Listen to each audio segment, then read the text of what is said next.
Dance చేయడంలో ఉన్న ఆనందం అంతా ఇంత కాదు. డాన్స్ చేయడమే కాదు, చూడడం కూడా ఆనందాన్ని ఇస్తూ ఉంటుంది.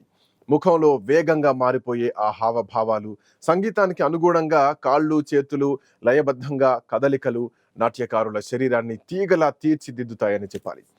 చేసే డాన్స్ ఏదైనా నృత్యం ఒక అద్భుతమైన కళగా శతాబ్దాలుగా మన దేశంలో ఇది కొనసాగుతోంది. గానం ఎంత శక్తివంతమైన మాధ్యమమో, గానానికి అనుగుణంగా చేసే నాట్యం కూడా అంతే పవర్ఫుల్ అంటున్నారు శాస్త్రవేత్తలు. నాట్యం వల్ల శరీరంలో ఉత్సాహాన్ని నింపడంతో పాటు శరీర సౌష్ఠవాన్ని కూడా కాపాడుతుందన్నది జగమెరిగిన సత్యం. అయితే ఒకరు చెప్పేదాకా మన గురించి మనకు తెలియనట్టుగా ఇప్పుడు ఫారెన్ సైంటిస్టులు చెప్పడంతో అందరి దృష్టి అటువైపు మళ్ళింది. మానసిక ఒత్తిడి, కుంగుబాటును దూరం చేసే దివ్య ఔషధంగాను డాన్స్ పనిచేస్తుందని అంతర్జాతీయ శాస్త్రవేత్తల బృందం తాజాగా తేల్చింది. ఇది మానసిక దృఢత్వాన్ని పెంచుతుందని గుర్తించింది. పరిశోధనలో భాగంగా శాస్త్రవేత్తలు ఒత్తిడిపై నృత్య ప్రభావాన్ని తేల్చేందుకు చేపట్టిన అధ్యయనాల్లో వెల్లడైనటువంటి డేటాను లోతుగా ఇన్వెస్టిగేట్ చేశారు. డాన్స్ కు ఒత్తిడి నియంత్రణకు మధ్య సంబంధాన్ని గుర్తించడంతో పాటు అనేక అంశాలు తమ నివేదిక ద్వారా వెల్లడించారు. ప్రాథమికంగా వారు చెబుతున్నది ఏమిటంటే, డాన్స్ చేసే వారికి మానసిక ప్రయోజనాలుంటాయి. మనోబలం, మానసిక ఉల్లాసం పెరుగుతుంది. నృత్యకారుల్లో భావోద్వేగ వ్యక్తీకరణ మెరుగుపడుతుంది. అంతేకాదు వారు సామాజిక బంధాలను మరింత బలోపేతం చేసుకోగలరు. ఈ సానుకూలతలన్నీ కలిసి ఆ డాన్సర్లు ఒత్తిడి ప్రభావాన్ని తట్టుకునేలా ఒక కుషన్ను ఏర్పాటు చేస్తాయి. ఆక్సిటోసిన్, ఎండార్ఫిన్లు వంటి హార్మోన్ల విడుదలకు ఈ ప్రక్రియలు దోహదపడతాయి. సంగీతానికి అనుగుణంగా చేసే నృత్య అభినయాలు, అట్లాగే అదూర్ద, భయం, అలసట, ఆందోళన లాంటివి వాటిని దూరం చేస్తాయి. కార్టిస్టాల్ అనే హార్మోన్ ఉత్పత్తి అవడంతో గుండె స్పందన రేటు, రక్తపోటును అదుపులో ఉంచుతుంది. శరీరంలోని సహజ సిద్ధ ఒత్తిడి ఉపశమన యంత్రాంగాన్ని సమర్థంగా ఉపయోగించేందుకు నృత్యం అద్భుత సాధనమని, ఇది రోజువారీ ఒత్తిళ్లను సమర్థంగా ఎదుర్కొనేలా చూస్తుందని వారు తేల్చి చెప్పారు. సాధారణ ఎక్సర్సైజ్లకు భిన్నంగా డాన్స్లో సంగీతం, లయ ఉంటాయి. నృత్యంలో భాగంగా వేసే స్టెప్స్ తరచూ మారుతూ ఉంటాయి. వీటిని గుర్తుపెట్టుకుని సమయోచితంగా మార్చాల్సి ఉంటుంది. బృందంగా చేస్తే మిగతా సభ్యులతో సమన్వయం చేసుకోవాలి. అందువల్ల ఈ కసరత్తు మెదడుకు ఒక రకంగా వ్యాయామమేనని నిపుణులు అంటున్నారు. దీనివల్ల అభినయం అనే కొత్త భాషను నేర్చుకున్నట్లవుతుందని అంటున్నారు విశ్లేషకులు. ఈ నేపథ్యంలోనే నృత్యాన్ని సామాజిక ఆరోగ్య కార్యక్రమాల్లో అనుసంధానించాలని శాస్త్రవేత్తలు సూచించారు. డాన్స్ చేస్తున్నప్పుడు సెరోటోనిన్ అనే హార్మోన్ స్థాయి పెరుగుతుందని వారి పరిశోధనల్లో తేలింది.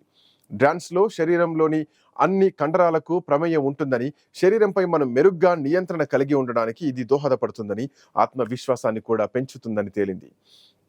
గుజరాతీలు చేసే దాండియా డాన్స్ వల్ల ఆరోగ్య ప్రయోజనాలు ఆడిన వారికే తెలుస్తాయి. ప్రస్తుతం ఎక్కడ చూసినా దాండియా రాజ్యం వెళుతోంది.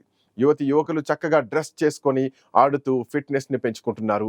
మన దగ్గరే కాదు, దేశవ్యాప్తంగా దసరా శరన్నవరాత్రోత్సవాల్లో భాగంగా ఎక్కడ చూసినా దాండియా ఆటలే కనిపిస్తాయి. ఆడ మగ అనే తేడా లేకుండా ఈ నృత్యంలో పాల్గొని పెద్ద ఎత్తున సందడి చేస్తారు.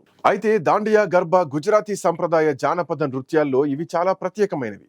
బృందావనంలో రాధాకృష్ణుల లీలా వినోదాన్ని, హోలీ సంబరాల్ని కళ్లకు కట్టినట్లుగా ఈ నృత్యాల ద్వారా ప్రదర్శిస్తారు అక్కడి యువకులు. దసరా నవరాత్రుల్లో భాగంగా గుజరాత్తో పాటు పశ్చిమ భారతదేశంలోని కొన్ని రాష్ట్రాల్లో కూడా 9 రోజుల పాటు దాండియా నృత్యాలను ప్రదర్శించడం ఆనవాయితీగా వస్తోంది. అయితే కాలానుగుణంగా దేశవ్యాప్తం అవడంతో పాటు ప్రపంచ నలుమూలల్లో స్థిరపడిన భారతీయులు సైతం ప్రతి ఏటా నవరాత్రుల్లో ఈ నృత్యాలను ప్రదర్శిస్తూ ఉంటారు. ఇవి కేవలం అందరూ కలిసి ఆనందించడానికి ఆడుకునే ఆటలు మాత్రమే కావు, ఫిట్నెస్ పరంగా కూడా ఎంతో మేలు చేస్తాయి అంటున్నారు నిపుణులు. శరీరంలోని అనవసర కొవ్వును కరిగి బరువు తగ్గడంతో పాటు రోజువారీ ఒత్తిళ్లు, ఆందోళనలు లాంటి మాయమై వాటికి మానసిక ఆరోగ్యం కూడా మెరుగుపడుతుంది. ఈ క్రమంలో దాండియా ఆడటం వల్ల ఫిట్నెస్ పరంగా ఇంకా ఎలాంటి ప్రయోజనాలు ఉన్నాయన్న విషయానికి వస్తే, యువతులంతా దాండియా స్టిక్స్ పట్టుకొని పాటకు తగ్గట్లుగా వాటిని ఒకదానికొకటి తగిలిస్తూ, లేదంటే జంటగా ఆడుతూ సవ్య అపసవ్య దిశల్లో తిరుగుతూ ఉంటారు. దీంతో చేతులు, కాళ్ళు, భుజాలు, నడుము ఇలా శరీరంలోని భాగాలన్నింటికీ చక్కటి వ్యాయామం అందుతుంది. అందుకే ప్రతి ఏటా దసరా శరన్నవరాత్రోత్సవాల్లో భాగంగా సాయంత్రం పూట యువతులు ఎంతో ఉత్సాహంగా ఈ ఆటలో పాల్గొంటారు. దాండియా ఆడుతున్నప్పుడు మెదడులో ఎండార్ఫిన్లు ఉత్పత్తి అవుతాయి. ఇవి ఒత్తిడి, ఆందోళన లాంటి మానసిక సమస్యల్ని దూరం చేసి శరీరాన్ని, మనసును ప్రశాంతంగా ఉంచేందుకు తోడ్పడతాయి. అలాగే ఎంతో సరదాగా సాగే ఈ ఆట ఒత్తిడిని దూరం చేసి మానసికోల్లాసాన్ని పెంచుతుంది. కొంతమందికి శరీరం అంతా ఎలా ఉన్నా నడుము దగ్గరకు వచ్చేసరికి మాత్రం కాస్త లావుగా ఉంటుంది. కోర్స్ ఓ వయసు వచ్చేసరికి ఎలాగూ తప్పదనుకున్నా నిత్యం డాన్స్ ప్రాక్టీస్ చేయడం వల్ల అది కూడా రాకుండా చేసుకోవచ్చు అని అంటున్నారు డాన్స్ టీచర్స్. చాలాసేపు కూర్చోవడం, శరీరానికి సరైన ఎక్సర్సైజ్ లేకపోవడం వల్ల శరీరం ఓవర్ వెయిట్ సమస్య వస్తుంది. మరి దీన్ని తగ్గించుకొని నాజూకైన నడుమును సొంతం చేసుకోవాలంటే దాండియా లేదంటే ఇతర డాన్స్ ఏదైనా ప్రాక్టీస్ చేయాల్సిందే. నిలుచున్న చోటే నడుమును కుడివైపుకి ఎడం వైపుకు తిప్పడం, ముందుకు వంగుతూ లేవడం లాంటివి భంగిమల వల్ల శరీరానికి అవసరమైనటువంటి వ్యాయామం అందుతుంది. పైగా నడుముకు చక్కటి వ్యాయామాన్ని అందిస్తాయి. వీటి వల్ల ఆ ప్రదేశంలో పేరుకుపోయిన అనవసర కొవ్వులు క్రమంగా కరిగిపోయి నడుము నాజుగ్గా తయారవుతుంది. ఫలితంగా మంచి శరీరాకృతిని కూడా సొంతం చేసుకోవచ్చు. శరీరంలోని అన్ని అవయవాలకు సరైన రక్త ప్రసరణ జరుగుతుంది.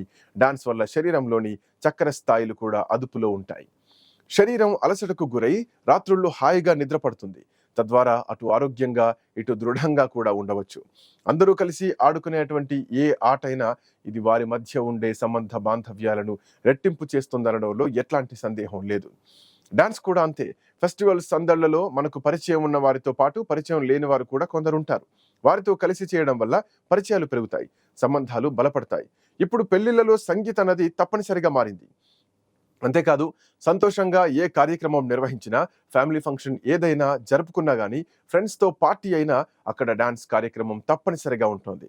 అంతకన్నా ముందు డాన్సర్ల ద్వారా డాన్స్ నేర్పించడం కూడా జరుగుతుంది. దాంతో చాలా హ్యాపీగా డాన్స్ చేయడం అవుతుంది. ఏదేమైనా నృత్యం అనేది వినోద సాధనం మాత్రమే కాదు, అది గొప్ప ఎక్సర్సైజ్ కూడా. శరీరం, మనస్సు రెండింటికి అనేక ప్రయోజనాలను నాట్యం అందిస్తుంది. నిపుణుల అభిప్రాయం ప్రకారం అరగంట పాటు డాన్స్ చేయడం వల్ల 10,000 అడుగుల వాకింగ్ చేసినన్ని క్యాలరీలు ఖర్చవుతాయి. డాన్స్తో శరీరంలోని దాదాపు ప్రతి భాగం వ్యాయామం చేస్తుంది. అదే సమయంలో ఇది మెదడుకు చికిత్సగా కూడా పనిచేస్తుంది. మన దేశంలో క్లాసికల్ డాన్స్ అయినా, విదేశాలకు సంబంధించిన ఇంగ్లీష్ డాన్స్లో అయినా సంగీతానికి తగ్గట్టుగా శరీరం కదులుతుంది. డాన్స్ చేసేటప్పుడు అనేక రకాల భంగిమలుంటాయి. ముఖ్యంగా కథక్, భరతనాట్యం వంటి క్లాసికల్ డాన్స్లో చాలాసేపు శ్వాసను నిలిపి ఉంచడం, ఊపిరి పీల్చుకోవడం, దీర్ఘంగా శ్వాస తీసుకోవడం, కళ్ళు సవ్య దిశలో అపసవ్య దిశలో తిప్పడం లాంటి అనేక దశలున్నాయి. ఈ దశలు వ్యాయామంగా పనిచేస్తాయి. ఇది శ్వాసకోశ వ్యాధులు అట్లాగే కంటి సమస్యల్ని నయం చేస్తుంది. అదే సమయంలో పాదాలు నిరంతరం లయ ప్రకారం కదులుతూ ఉంటాయి. దీనివల్ల కీళ్ల నొప్పుల సమస్య కూడా ఉండదు. కాళ్లలో వక్రత అనేది రాదు. డిప్రెషన్ కూడా ఎగిరిపోతుంది.